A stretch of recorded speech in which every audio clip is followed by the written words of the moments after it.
नमस्कार विद्यार्थियों, banking awareness पढ़ रहे थे हम। और बैंकिंग अवेयरनेस में हमारा बहुत एक इम्पोर्टेंट टॉपिक है जिसके बारे में आज हम डिस्कशन करने वाले हैं। और बड़ा कंट्रोवर्शियल टॉपिक भी है, थोड़ा क्रिटिकल टॉपिक भी है कि कई बार हमें समझ में नहीं आता है कि ये क्या है, और जबकि जिक्र हमेशा आता है। हाँ, हर जगह जो है इसके बारे में बातचीत होती है, कई बार एग्जाम में भी आता है। इसको हम बोलते हैं बेसल स्टैंडर्ड्स। इस टॉपिक का नाम है हमारा बेसल स्टैंडर्ड्स। और ये जो बेसल स्टैंडर्ड्स हैं एक्चुअली ये कई बार यूज किए जाते हैं, आते हैं ये यहाँ पर बेसल स्टैंडर्ड्स। तो आज हम जानेंगे कि बेसल स्टैंडर्ड्स क्या हैं, इनके बारे में क्यों इतना जिक्र होता है और बेसल स्टैंडर्ड्स से क्या फर्क पड़ने वाला है। तो चलिए शुरू करते हैं आज का हमारा टॉपिक। और बेसल स्टैंडर्ड्स के बारे में अगर मैं बात करूं तो एक तरीके से ये सेट ऑफ स्टैंडर्ड्स हैं। सेट ऑफ स्टैंडर्ड्स का मतलब ये कि बेसल बैंकों की अच्छाई के लिए बनाए गए कुछ नियमों कायदों का एक समूह है जिसको हम बोलते हैं बेसल स्टैंडर्ड्स। अब आप सोचते हैं सर कि इसका नाम ऐसा क्यों है। वैसे तो हिंदी में इसको बेसल ही बोला जाता है, बेसल, लेकिन कई बार इंग्लिश वाले लोग इसको बासेल भी बोलते हैं। तो BASEL ऐसा लिखा रहता है तो इसको बासेल भी बोला जाता है। लेकिन ये इसका नाम इसलिए पड़ा है, ऐसा इसलिए है क्योंकि ये जो नियम कायदे कानून जितने बनाए जाते हैं वो बनाए जाते हैं स्विट्जरलैंड में। स्विट्जरलैंड का एक शहर है जिसको हम बेसल या बासेल बोलते हैं। और उस स्विट्जरलैंड के शहर में बनाए जाने वाले नियमों के द्वारा बैंकिंग को कैसे अच्छे से रन किया जाए उसके बारे में जिक्र किया जाता है। तो उस शहर में बनाए गए नियमों को हम बेसल स्टैंडर्ड्स बोल देते हैं। स्टैंडर्ड्स का मतलब आप समझते होंगे कि एक ऐसे स्टैंडर्ड नॉर्म, ऐसी गाइडलाइंस जो हर इंडस्ट्री के लिए, हर एक के लिए होती है, जिनको हम स्टैंडर्ड्स बोलते हैं। ये मानक है किसी के लिए। एक अच्छे टीचर के लिए क्या स्टैंडर्ड्स होते हैं, एक अच्छे स्टूडेंट के लिए क्या स्टैंडर्ड्स होते हैं, उसी तरीके से बैंकिंग के लिए जो स्टैंडर्ड्स तय किए गए हैं वो है बेसल स्टैंडर्ड्स। स्विट्जरलैंड में जो स्टैंडर्ड्स तय किए जाते हैं उसमें भारत के भी हमारे रिजर्व बैंक के प्रतिनिधि भाग लेते हैं। और वहां पर जो बनाए जाते हैं स्टैंडर्ड्स हैं वो हर बैंक के लिए मानना कंपलसरी नहीं होता है। यानी भारतीय रिजर्व बैंक उनको माने न माने, भारतीय रिजर्व बैंक दूसरे बैंकों से मनवाए न मनवाए, ये RBI के ऊपर है। लेकिन हम ये कह सकते हैं कि बेसल स्टैंडर्ड्स बैंकों की अच्छाई के लिए बनाए गए हैं। अब जब अच्छाई के लिए बनाए गए हैं तो हम अगर इम्प्लीमेंट करेंगे तो अच्छा ही होगा, क्योंकि कई सारे बैंकों के प्रतिनिधि वहां पर आते हैं और अपनी अपनी परेशानियां, प्रॉब्लम्स बताते हैं। उसका सॉल्यूशन उन्होंने कैसे किया या कैसे कर सकते हैं उसके बारे में डिस्कशन होता है और एक डेमोक्रेटिक तरीके से सारे लोग मिलते हैं। जब इतने सारे लोगों के द्वारा नए नए आइडियाज, सुझाव और परेशानियों को कैसे निदान किया जाए उनके बारे में बात की जाती है तो अच्छा सॉल्यूशन ही निकलेगा। और उस अच्छे सॉल्यूशन के को एक फ्रेम में लाने का काम जो है ये सारी कमेटी करती है। उसी नियम कायदों को हम बोलते हैं बेसल स्टैंडर्ड्स। तो देखिए कुछ चीजें मैं लिख के लेकर आया हूं, सारी थ्योरेटिकल बोल के नहीं समझा रहा हूं। क्या है देखिए, Basel is a city in Switzerland, जैसा मैंने बताया। It is the headquarter of Bank for International Settlement. ये जो BIS है ना, ये दुनिया के विभिन्न बैंकों के बीच में सेटलमेंट का काम करता है। सेटलमेंट मैंने आपको पेमेंट एंड सेटलमेंट सिस्टम में बताया था कि अगर state bank of India bank of America को कोई धन प्रेषित करता है या बैंक ऑफ अमेरिका भारत के स्टेट बैंक को कोई धन प्रेषित करता है तो इनके बीच में जो सेटलमेंट का काम है वो ये बैंक करता है, BIS, Bank for international settlements. इसका हेडक्वार्टर यहाँ बासेल स्विट्जरलैंड में है और उसी हेडक्वार्टर में ये नियम कायदे बनाए जाते हैं। तो मैंने बताया भी था Basel standards are set of recommendation. ये मैंने बताया आपको कि एक सेट ऑफ रिकमेंडेशन है कि कैसे अच्छा किया जा सके for regulating banking industry in the world. ठीक है, basal committee on banking supervision. देखिए इसका नाम आपका basal committee on banking supervision जो है ये कई बार जो है एग्जाम में नाम पूछा गया है कि BCBS क्या है। BCBS का मतलब है basal committee on banking supervision. ये विभिन्न देशों के केंद्रीय बैंक के लोगों के द्वारा बनाई गई एक कमेटी है। ये बेसल स्टैंडर्ड्स इशू करती है। तो यहाँ पर लिखा हुआ भी देखिए, Basel committee on banking supervision issued Basel accord. Basel accord उनके द्वारा इशू किए गए हैं। It is secretariat is located at the BIS headquarter. इस कमेटी का जो सचिवालय है ना, इस कमेटी का सचिवालय वो स्थित है कहां पर, ये इसके हेडक्वार्टर में, BIS, Bank for International Settlement के हेडक्वार्टर में स्थित है। और इसीलिए यहां पर hence the name Basel norms, इसीलिए इसका नाम क्या पढ़े, बेसल नॉर्म्स पढ़े हैं। The Basel committee has issued 3 sets of regulations as of 2018। यानी 2018 तक बेसल कमेटी ने 3 बारी जो है इस तरीके के स्टैंडर्ड्स, इस तरीके के अकॉर्ड इशू किए हैं। बेसल 1, बेसल 2 और बेसल 3। तो 3 तरीके के अभी तक अकॉर्ड इशू किए गए। तो एक एक करके थोड़ा थोड़ा देखते हैं। देखिए ये टॉपिक क्रिटिकल है, थोड़ा समझने के लिए थोड़ा मुश्किल भी रहता है, लेकिन हमें क्या करना है, हमें ये समझ लेना है कि एक्चुअल में ये कहानी क्या है, ताकि हम किसी को भी समझा पाए, इंटरव्यू में पूछा जाए तो हम बता पाए। क्वेश्चन तो ऐसा भी आ सकता है कि how many Basel accords has been issued या have been issued by the Basel committee on banking supervision till 2018, 2018 तक कितने बेसल अकॉर्ड इशू किए गए हैं। तो उसमें 4, 3, 2, 1 इस तरीके से आ सकता है। तो क्वेश्चन तो कैसे भी बन सकता है। बीसीबीएस का फुल फॉर्म भी पूछा जा सकता है, या कई बार हमें बस सिंपल होता है कि बेसल स्टैंडर्ड्स क्या हैं, उनके बारे में हम एक आउटलाइन तो खींच पाए। तो अगर अभी कोई भी आपको पूछे कि बेसल स्टैंडर्ड्स क्या हैं, तो आप ये कह सकते हैं कि बैंकिंग इंडस्ट्री को किस तरीके से अच्छे से रन किया जाए, उसके लिए सेट ऑफ रूल्स हैं जो basal committee on banking supervision के द्वारा बनाए गए हैं। Basal committee on banking supervision का जो सेक्रेटरीट है वो बैंक फॉर इंटरनेशनल सेटलमेंट के हेडक्वार्टर में है, जो कि बासेल शहर में है, स्विट्जरलैंड में। इसीलिए इन अकॉर्ड का नाम बेसल अकॉर्ड कहा जाता है। तो इतना सा अगर आप 4 लाइन बोल देंगे तो बहुत है। अब बेसल 1 के बारे में जानते हैं कि बेसल 1 क्या है। तो बेसल 1 क्या है, सबसे पहले आए हुए नियम है, ये 1988 में आ गए थे, और it focused primarily on credit risk faced by the bank. अब देखिए ये क्रेडिट रिस्क आएगा, यहाँ पर मार्केट रिस्क आएगा, ऑपरेशनल रिस्क आएगा, इनके बारे में मैं आपको बताऊंगा।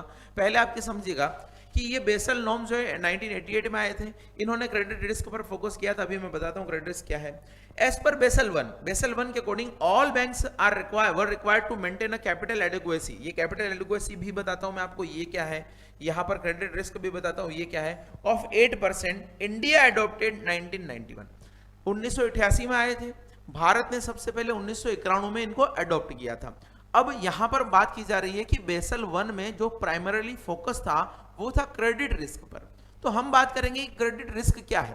तो देखिए ये जो मैंने बताया कि बैंकिंग को चलाने के लिए नॉर्म्स है, कायदे हैं, नियम है, स्टैंडर्ड्स हैं, ये बैंकिंग की अच्छाई के लिए है। लेकिन बैंकों में जो सबसे बड़ा खतरा, सबसे बड़ा बैंकिंग में हर्डल है, वो है जब आप किसी को लोन देते हैं तो वो लोन वापस आएगा या नहीं आएगा। उस लोन में आपकी रिस्क सबसे ज्यादा है। अगर बैंकों के द्वारा दिया गया लोन वापस टाइम टू टाइम आता है तो बैंकिंग इंडस्ट्री बहुत ग्रो करती है, क्योंकि उसको कोई नुकसान ही नहीं है। लेकिन प्रॉब्लम तो यही है कि आपने 50 लोगों को लोन दिया, 50 लोगों के लोन से 49 लोगों ने लोन वापस कर दिया, और इन 49 लोगों के लोन से आपको 1 करोड़ रुपए का ब्याज मिला, ठीक है, मान लेते हैं। और जो 50वां व्यक्ति था ना, उसको आपने 1 करोड़ का लोन दिया था, अब ये लोन डूब गया आपका। तो अब आप देखिए 50 लोगों के साथ जो बिजनेस किया ना आपने, जीरो हो गया। क्यों जीरो हो गया? क्योंकि 1 करोड़ का ब्याज आया और 1 करोड़ एक ही व्यक्ति लेके चला गया, तो 50 लोगों का दिया लिया जीरो हो गया। तो आपके बैंक में जो सबसे ज्यादा रिस्क है वो है क्रेडिट रिस्क। और क्रेडिट रिस्क को कैसे मेंटेन किया जा सकता है? कहीं क्रेडिट रिस्क के कारण कोई बैंक फेल्यूअर तो नहीं हो सकते हैं, उसी का एनालिसिस किया गया और उस क्रेडिट रिस्क को ही यहां पर फोकस में रखा गया। अब इस क्रेडिट रिस्क को कवर करने के लिए इन्होंने क्या टर्म दिया, इन्होंने टर्म दिया capital adequacy ratio. Capital adequacy ratio जो है, तो क्रेडिट रिस्क तो आप समझ गए होंगे कि लोन देने के रिस्क है। इस क्रेडिट रिस्क को कवर करने के लिए इन्होंने कैपिटल एडिक्वेसी रेशियो का टर्म दिया। इसका फुल फॉर्म भी कई बार एग्जाम में पूछा गया है, इसको CAR बोलते हैं, CAR, कभी कभी इसको CRAR भी बोलते हैं। तो ये मैं आपको समझा देता हूं अभी कि CRAR और CAR क्या है। जो CAR और CAR एक ही है, दोनों एक ही है। इसका फुल फॉर्म होता है capital adequacy ratio, capital adequacy ratio. और CRAR का जो फुल फॉर्म होता है वो होता है कैपिटल टू रिस्क वेटेड,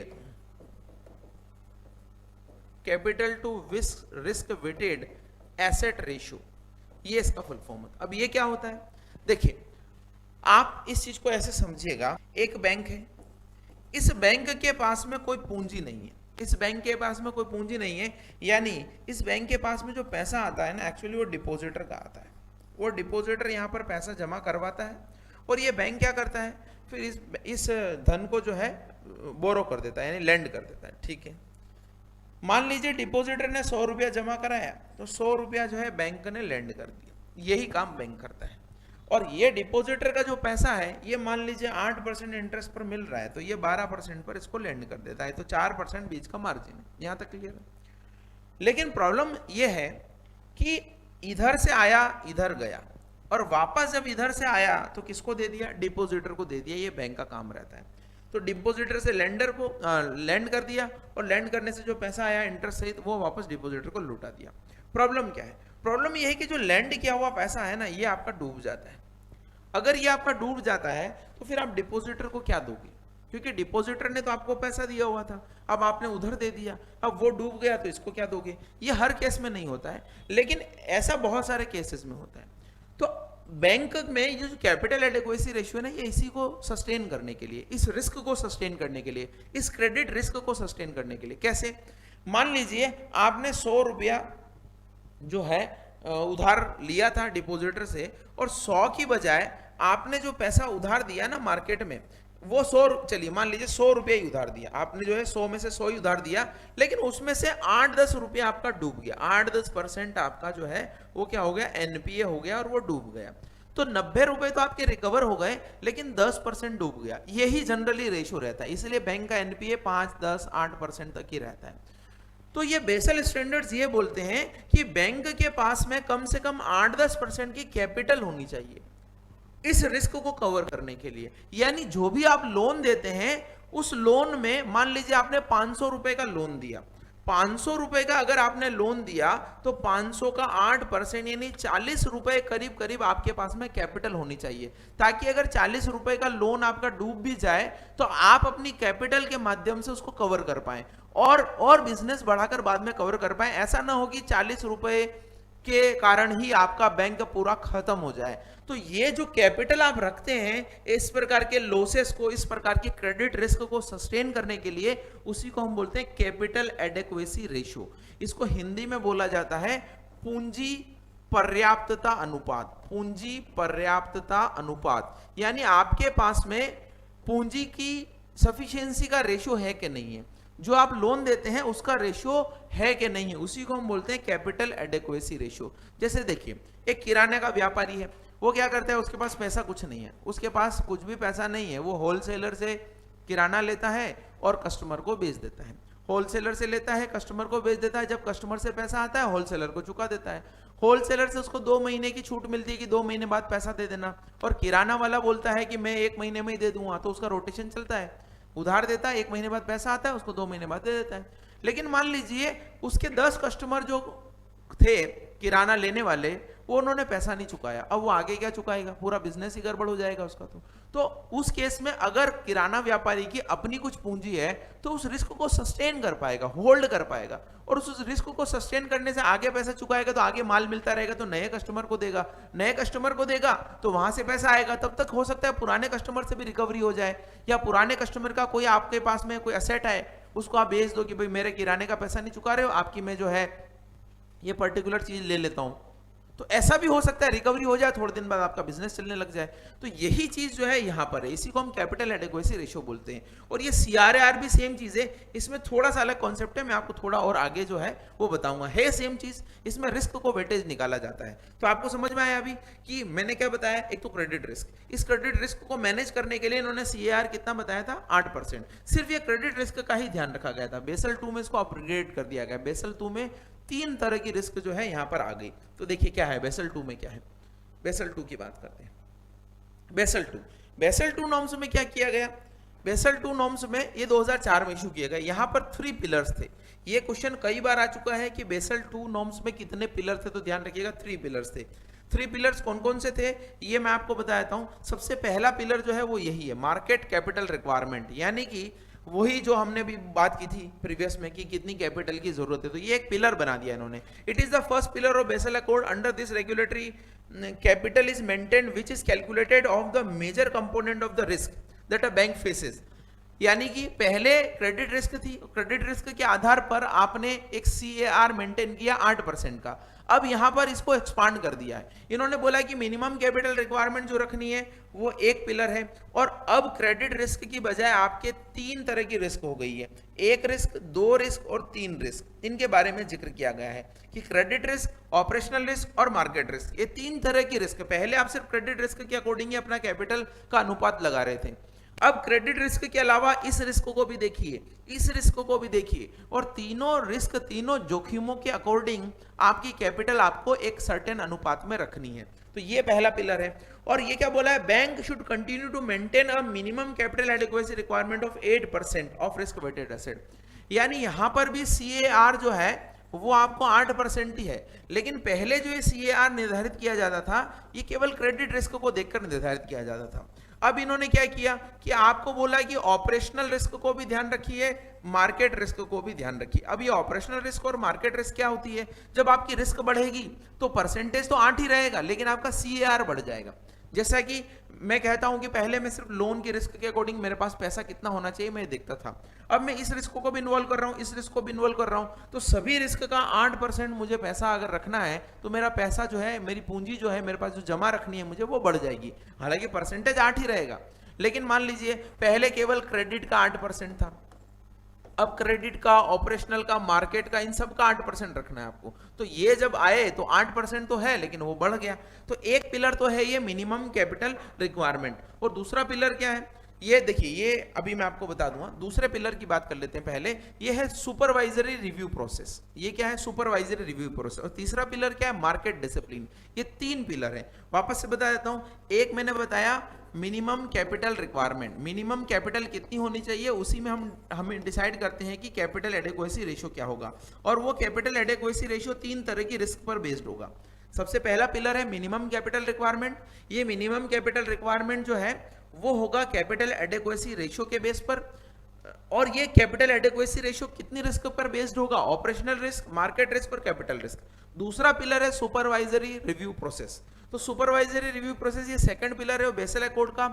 ये जो है it provides framework for national regulatory bodies, यानी कि जो हमारी राष्ट्रीय नियामक संस्थाएं, जैसे कौन है? RBI, reserve bank of India है।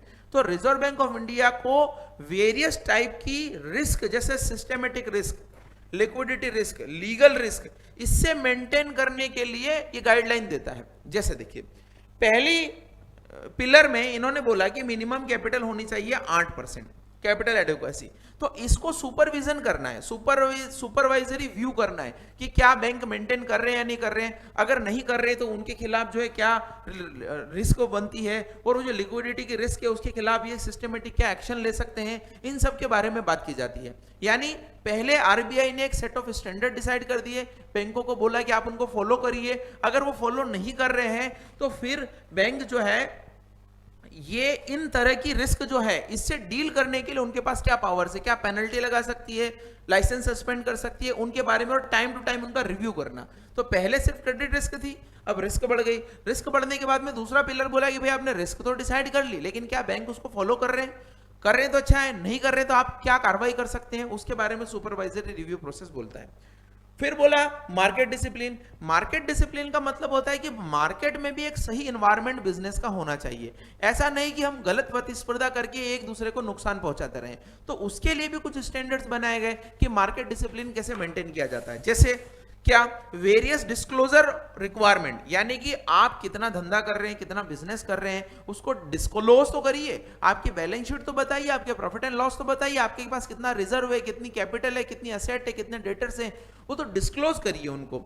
For the banks such as risk exposure कितना है, रिस्क असेसमेंट क्या है आपका, कैपिटल एडिक्वेसी कितनी है, उसको डिस्क्लोज करना है।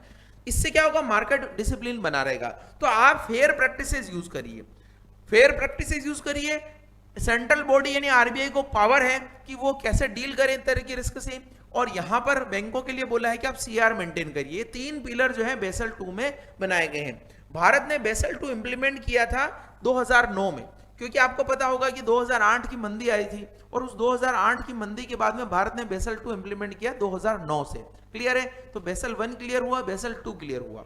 अब आपको थोड़ा बहुत अगर डाउट है कैपिटल एडेक्वेसी रेशियो में, तो देखिए यहां पर मैंने लिखा है कैपिटल एडेक्वेसी रेशियो और capital to risk weighted asset ratio, ये होता है Tier 1 Tier 2 कैपिटल अपॉन ये इनटू 100, इसको बोलते हैं हम, ये परसेंटेज निकल जाएगा आपका।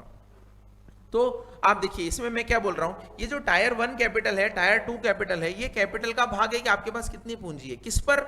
रिस्क वेटेड एसेट पर। तो दोनों बताता हूं। Tier 1 कैपिटल किसको बोलते हैं कि बैंकों के पास में कितनी इक्विटी कैपिटल है। मान लीजिए बैंकों के पास में 40% मार्केट में उन्होंने कैपिटल जारी कर रखी है, तो शेयर की वैल्यू क्या है, उसकी कैपिटल क्या है। उनके पास में कुछ रिजर्व बनाए हुए हैं उन्होंने, जो डिस्क्लोज्ड रिजर्व है। डिस्क्लोज्ड रिजर्व का मतलब है कि जो पैसा उन्होंने अपने प्रॉफिट से रिजर्व किया हुआ है, ये डिस्क्लोज करके कि ये पैसा हम इसके लिए स्थायी रूप से रखते हैं। आपको पता होगा कॉमर्स वाले स्टूडेंट को कि रिजर्व्स एंड प्रोविजन का अलग से फंड होता था, और हम उस रिजर्व को एक पर्टिकुलर नाम से रखते थे कि भविष्य में अगर ऐसी कोई दिक्कत आएगी तो हम उसके लिए पहले से रिजर्व बना के रखते हैं। जैसे एक बाप अपनी बेटी की शादी के लिए जनरली और कभी कभी बेटों की शादी के लिए कुछ रिजर्व रखता है अलग से, या कभी कभी कुछ लोग जो है बुढ़ापे के लिए रिजर्व रखते हैं। वैसे ही बैंक जो डिस्क्लोज रिजर्व रखते हैं, जो इक्विटी कैपिटल रखते हैं, उसको हम टायर 1 कैपिटल बोलते हैं। और टायर 2 कैपिटल में अनडिस्क्लोज रिजर्व, जिनके बारे में हमने बताया नहीं है, रिजर्व बना दिए कि भविष्य में किसी भी आने वाली दुविधा के लिए रिजर्व बनाए गए हैं। और कुछ जनरल लॉस के लिए जो रिजर्व बनाते हैं वो टायर 2 कैपिटल होती है। तो ये जो पैसा आपने अपने पास में इक्विटी के रूप में, इसके रूप में रखा हुआ है, इसको आप ऊपर रखिए और नीचे रखिए आप रिस्क वेटेड एसेट, और इसको 100 से गुणा कर दीजिए तो आपकी CRAR या CAR आ जाएगी। अब ये बोल रहे हो, आप ये समझ रहे होंगे कि रिस्क वेटेड एसेट क्या है। रिस्क वेटेड एसेट का मतलब है कि देखिए बैंकों के पास एसेट कौन सी होती है, बैंकों के पास पूंजी या संपत्ति कौन सी होती है। आप सोचिए, बैंकों के पास संपत्ति होती है, मान लीजिए उनके पास कैश है, मान लीजिए उन्होंने कुछ इन्वेस्टमेंट कर रखा है, मान लीजिए उन्होंने लोन दे रखा है। ध्यान रखिएगा, लोन भी उनके पास जो है संपत्ति है, क्योंकि जब वो लोन देते हैं तो सामने वाला कस्टमर जो है उसके लिए तो लायबिलिटी है, क्योंकि उसको तो लोन चुकाना है, लेकिन बैंकों को तो उस लोन का हिस्सा वापस मिलना है ना, तो बैंकों के लिए संपत्ति है। तो बैंकों के पास इस तरीके की वेरियस तरह की संपत्ति है। या फिर हम बोले कि reserve with RBI, reserve with RBI, ये रिजर्व विथ आरबीआई भी संपत्ति है।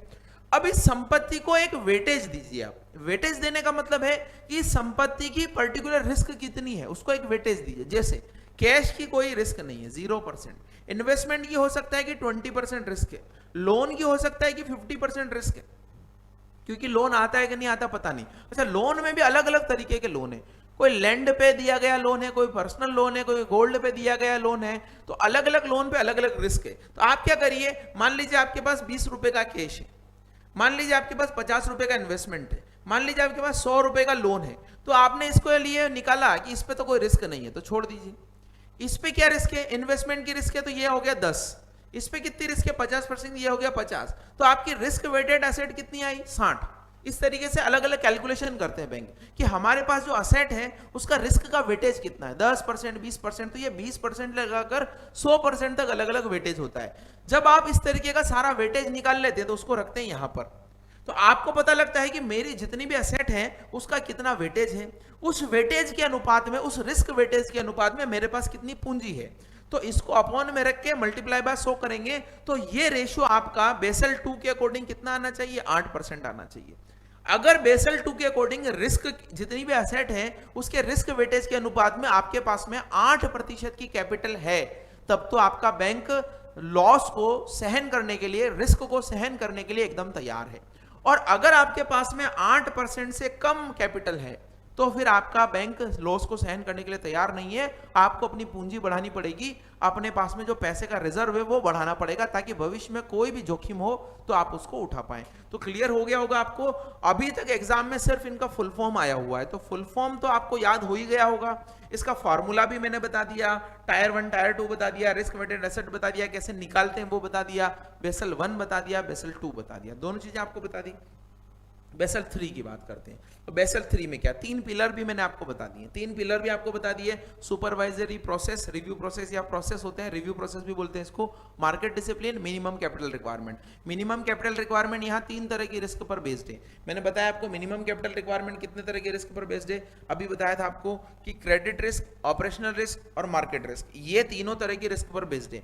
तो क्रेडिट रिस्क के बारे में तो मैं आपको बता चुका हूं, क्रेडिट रिस्क का मतलब है कि लोन देने के समय होने वाले रिस्क। मार्केट रिस्क का मतलब है कि मार्केट में होने वाले उतार चढ़ाव से एक बैंक को क्या रिस्क है।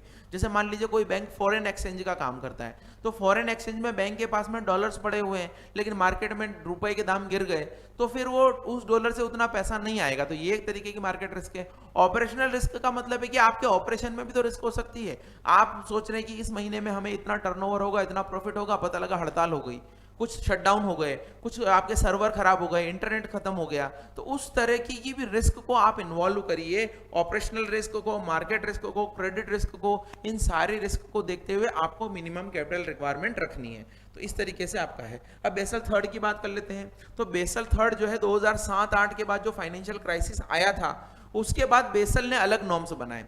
हमने तो 2007-8 के क्राइसिस के बाद में बेसल 2 को इम्प्लीमेंट किया कि चलो हम बेसल 2 इम्प्लीमेंट कर लेते हैं, लेकिन 7-8 के क्राइसिस के बाद बैंकिंग बेसल कमेटी और बैंकिंग सुपरविजन ने बोला कि हम तीसरा स्टैंडर्ड्स बनाएंगे, और इस तीसरे स्टैंडर्ड्स को उन्होंने बनाया। Basel third was first issue in 2009, और 2009 में बेसल थर्ड इशू आए थे, तब तो हम बेसल 2 ही लागू कर रहे थे। The guidelines aims to promote more resilient banking system, और इन गाइडलाइंस में बैंकिंग के सिस्टम को और ज्यादा सुरक्षित बनाने के लिए प्रयास किए गए हैं। जैसे एक बात अगर मैं करूं तो कैपिटल एडेक्वेसी रेशियो की मात्रा बढ़ा दी गई है, कैपिटल कंजर्वेशन बफर भी कर दिया गया, तो 2-3 चीजें इसमें नई की गई हैं। और इसको इंडिया ने बोला था कि 2019 या 20 मार्च तक हम इसको लागू कर देंगे, लेकिन आपको पता है कि कोरोना का इफेक्ट है, और कोरोना इफेक्ट के कारण ये भी डिले हो गए, तो हमने तो अभी तक भी बेसल थर्ड को लागू नहीं किया है। पहले मार्च 2019 थी, फिर उसको बढ़ाया था, 2020 किया था, अब 20 तक भी हम इसको लागू नहीं कर पाए हैं। यहां पर मैं आपको एक चीज और बता दूं कि बेसल जो स्टैंडर्ड डिसाइड करता है और आरबीआई जो यहां पर लागू करता है वो डिफरेंट होते हैं। जैसे मैंने आपको टायर 1 कैपिटल, टायर 2 कैपिटल बताई थी, तो टोटल कैपिटल बेसल के अकॉर्डिंग कितनी है? 8%। हमारे आरबीआई ने कितनी लागू की है? 9%। यानी आरबीआई जो है अपना स्टैंडर्ड्स और बढ़ाना चाहता है। आरबीआई सोचता है कि बैंकों के पास 8% का रिजर्व नहीं हो, 9% का रिजर्व हो। और एक नई चीज जो बेसल थर्ड में आई है वो है capital conservation buffer. Capital conservation buffer का मतलब है कि आप जो है इस कैपिटल कंजर्वेशन बफर इसको बोलते हैं। इसका क्या मतलब है? इसका मतलब है कि 2.5% का आपको और बफर निकालना है, बफर रखना है। यानी 9% तक तो आपका कैपिटल एडेक्वेसी रेशियो होना ही चाहिए। इस 9% के ऊपर भी एक आप बफर रखिए। बफर रखने का मतलब है कि जरूरत पड़े तो पहले उस बफर में से खर्चा किया जाए। आप ऐसे समझिए कि मान लीजिए राजस्थान के किसी गांव में गर्मियों के लिए पानी के लिए एक टांका बनाया गया, और बोला गया कि इस टांके को अगर इतना भर देंगे ना, इतना भर देंगे तो हमारे लिए पूरे साल भर की रिक्वायरमेंट पूरी हो जाएगी। लेकिन हमने सोचा कि यार कभी भी दिक्कत आ सकती है, तो हम इसको इस टारगेट को यहां तक रखते हैं, यहां तक रखते हैं। मान लीजिए शादी ब्याह हो गया, मौत मरण हो गई, तो इतना पानी जो है हम रिजर्व के रूप में और ज्यादा रखते हैं। तो ये सीसीबी है, ये सीसीबी है, और ये सीएआर है। ये 9% है और ये 2.5% है। अब मान लीजिए हमने यहां तक भरने का लक्ष्य रखा और ये भर दिया। किसी साल ऐसा हुआ कि हमें जरूरत पड़ गई कि हमें जरूरत क्या पड़ गई कि मिनिमम इतना तो हमारे पास में होना चाहिए। अब हमें जरूरत पड़ गई किसी साल कि ज्यादा पानी चाहिए, तो हम पहले इसको खर्च करेंगे, ये रिजर्व को खर्च करेंगे, और ये रिजर्व खर्च होने के बाद में फिर हम नीचे जाएंगे। अगर हम रिजर्व नहीं रखेंगे तो सीधा इस पानी को खर्च करने की सोचेंगे, और जब इस पानी को खर्च करने की सोचेंगे तो हो सकता है कि ऐसी परिस्थितियां हो कि आपके पास पानी ना बचे। इसी तरीके से आप ये समझिए कि 9% का सीएआर तो रखना ही रखना है। 9% के सीएआर के ऊपर आपने 2.5% का एक बफर और बना दिया है, तो कभी भी आवश्यकता पड़े तो पहले उसको खर्च किया जाए, उसमें से कैपिटल ली जाए, बाद में फिर आपका सीएआर आए। तो एक तरीके से और एक्स्ट्रा आपने सस्टेनेबिलिटी लगा दी। तो आरबीआई के अकॉर्डिंग अब टोटल हमारे यहाँ पे 11.5% होना चाहिए रिजर्व, जबकि बेसल के अकॉर्डिंग कितना होना चाहिए? 10.5% होना चाहिए। तो आरबीआई ने इससे ज्यादा ही रिजर्व हमारे यहाँ पर रखा है, बेसल स्टैंडर्ड से भी ज्यादा अच्छे स्टैंडर्ड्स रखे हैं। और ये टायर 1 और टायर 2 का मतलब क्या है? देखिए मैंने टायर 1 और टायर 2 दोनों को मिला के रिस्क वेटेड एसेट निकालने का फॉर्मूला बताया था आपको इंटू 100। अगर यहां पर सिर्फ हम टायर 1 रख रहे हैं और रिस्क वेटेड एसेट रख रहे हैं, इंटू 100 कर रहे हैं, तो ये 6% होना चाहिए। और अगर हम टायर 2 के अकॉर्डिंग कर रहे हैं तो ये 2% होना चाहिए, और दोनों को मिलाकर कितना होना चाहिए? 8% होना चाहिए। तो ये मैं आपको बता चुका हूं, ठीक है। ये काफी डेप्थ में मैंने बता दिया। अब देखिए मार्केट और क्रेडिट रिस्क मैंने आपको बता दिया था, फिर भी देखिए यहां पर और है। Credit risk arises due to the NPA, ये तो आपको पता ही है।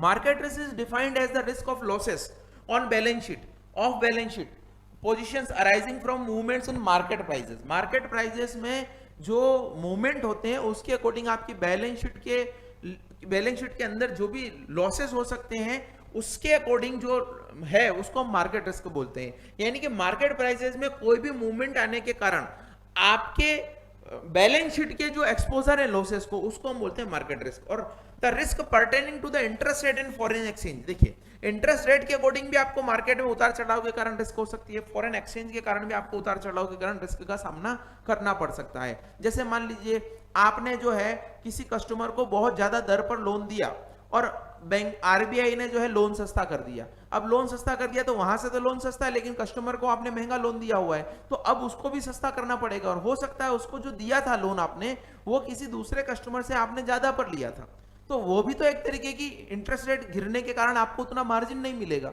उतना मार्जिन नहीं मिलेगा तो वो भी आपकी रिस्क है, फॉरेन एक्सचेंज की भी आपकी रिस्क है। इसी को बोलते हैं मार्केट रिस्क। और मार्केट रिस्क के बाद में देखिए ऑपरेशनल रिस्क। ये क्या है? Is defined as the risk of losses resulting from inadequate or failed internal process, यानी अपर्याप्त या फिर फेल्यूर हो गए इंटरनल प्रोसेस का, पीपल का, सिस्टम का। इस तरीके से अगर ऐसा हुआ है तो उसके कारण जो रिस्क आती है उसको हम बोलते हैं ये। जैसे देखिए इसमें कई सारे दी होगी आपको, यहां पर लिखा होगा legal risk but excluded strategic and reputation risk, include is not limited to exposure fines, penalties, punitive damages resulting from supervisory action as well as the private settlement. देखिए यहां पर एक दो चीजें और दी है, ये तो दिया ही है, ये तो दिया है कि फेल्ड इंटरनल प्रोसेस, पीपल और सिस्टम, लोगों की हड़ताल हो सकती है, सिस्टम फेल्यूर हो सकता है, इंटरनल प्रोसेस का गड़बड़ हो सकता है, उसके कारण आपका ऑपरेशन अगर बंद हो जाता है, ऑपरेशन बंद होगा तो आपकी इनकम खत्म हो जाएगी। जैसे कोरोना में कोचिंग इंस्टीट्यूट बंद हो गए, अब एक तरीके की रिस्क थी, हमने भी कभी नहीं सोचा था इस तरीके की रिस्क होगी, लेकिन जब ऑपरेशन बंद हो गए तो हमें रिस्क हुई। इसी तरीके से बैंकों की भी रिस्क हो सकती है। एक रिस्क ये हुई। दूसरा इन्होंने इसमें ऑपरेशनल रिस्क में एक और बोला है कि ये जो है ना, कई बार ऐसा होता है कि reserve bank of India fine लगा देता है, पेनल्टी लगा देता है, प्यूनिटिव एक्शंस लगा देता है, उसके कारण भी सुपरवाइजरी एक्शन, मैंने बताया था ना कि अगर आप कुछ सीएआर मेंटेन नहीं कर रहे हैं, कुछ दिक्कत हो रही है, उसके कारण भी आपको जो है कुछ पेनल्टी वगैरह देना पड़ सकती है, वो भी एक तरीके की ऑपरेशनल रिस्क है। तो इस ऑपरेशनल रिस्क, मार्केट रिस्क और क्रेडिट रिस्क, तीनों को, मार्केट रिस्क, ऑपरेशनल रिस्क और क्रेडिट रिस्क, तीनों के अकॉर्डिंग आपको मिनिमम कैपिटल रिक्वायरमेंट रखनी है। और वो मिनिमम कैपिटल रिक्वायरमेंट को ही हम क्या बोलते हैं? CAR, जो कि उसके अकॉर्डिंग कितना है? 8%, और भारत में कितना है? 9%। ये कैपिटल एडिक्वेसी रेशियो हमें रखना है। तो इन तीनों रिस्क के अकॉर्डिंग पहला पिलर आपका मिनिमम कैपिटल रिक्वायरमेंट है, और पहला पिलर जो मिनिमम कैपिटल रिक्वायरमेंट है उसके अकॉर्डिंग ही आपको CAR रखना है 8 to 9%। तो अब आपको समझ में आया होगा सारी चीजें। मैं आपको और थोड़ा अच्छे से बता देता हूं इसको वापस मैंने क्या क्या पढ़ाया है, क्योंकि बेसल थोड़ा ऐसा ही है। बेसल के बारे में मैंने सबसे पहले बताया कि बेसल जो है स्विट्जरलैंड में एक शहर है, जहां पर basal committee on banking supervision बैठती है, कुछ नियम्स बनाती है, नॉर्म्स बनाती है, उसी को हम बेसल स्टैंडर्ड बोलते हैं। और बेसल स्टैंडर्ड जो है वो बेसल स्टैंडर्ड्स अभी तक 3 आए हैं। इस बेसल स्टैंडर्ड में तो केवल क्रेडिट रिस्क पर ध्यान दिया गया था, और क्रेडिट रिस्क पर ध्यान देने के लिए इसमें बोला गया था कि CAR 8% होना चाहिए। यहाँ पर 3 पिलर बनाए गए, और उस 3 पिलर में मैंने बताया एक तो है मिनिमम कैपिटल रिक्वायरमेंट, एक सुपरवाइजरी रिव्यू, और तीसरा है मार्केट डिसिप्लिन। इस मिनिमम कैपिटल रिक्वायरमेंट में भी बोला कि CAR 8% होना चाहिए, लेकिन इस 8% को 3 रिस्क के अकॉर्डिंग बोला, मार्केट रिस्क, क्रेडिट रिस्क और ऑपरेशनल रिस्क। इन तीनों के अकॉर्डिंग आपका CAR 8% होना चाहिए। और बेसल 3 में तो इसमें और ज्यादा एक्सट्रीम एक्शन लिए गए, और बताया गया कि आपको एक कैपिटल कंजर्वेशन बफर भी बनाना है। इन तीनों को भारत ने अलग अलग टाइम पे लागू किया, और भारत ने जो CAR लागू किया रिजर्व बैंक ऑफ इंडिया के द्वारा, वो 8 की बजाय कितना किया गया? 9 किया गया। और उसमें 2.5% का CCB अगर आप जोड़ दें तो टोटल 11.5% का ये होता है जो भारत ने मिनिमम लागू कर रखा है। तो ये बेसल का एक तरीके से शॉर्ट मैंने आपको बता दिया है। और basal committee on banking supervision आप जरूर याद रखिएगा, क्योंकि इसका फुल फॉर्म जो है कई बार एग्जाम में पूछा जाता है। तो ये हमारा बेसल स्टैंडर्ड्स हुआ, और इस बेसल स्टैंडर्ड के बाद में अब जो हम पढ़ेंगे एक क्लास और मुझे लगता है होगी, उसमें हम इंडिया में कौन कौन से रेगुलेटरी बॉडीज हैं, जैसे RBI के बाद में सेबी है, अलग अलग रेगुलेटरी बॉडीज हैं, उनके बारे में हम पढ़ेंगे। और उन रेगुलेटरी बॉडीज के बारे में बाद में हम कुछ एब्रीविएशंस के बारे में भी जानेंगे। अलग अलग एब्रीविएशन आपके एग्जाम में आते रहते हैं। तो एक बार आपका बैंकिंग खत्म होगा, और फिर इसके बाद में इसमें जो एडिशन है, एड ऑन है, कुछ नए नए टॉपिक्स एग्जाम से रिलेटेड टॉपिक आते रहते हैं, वो मैं एड ऑन करता रहूंगा आपके लिए। तो मिलते हैं अगले वीडियो में। Thank you so much.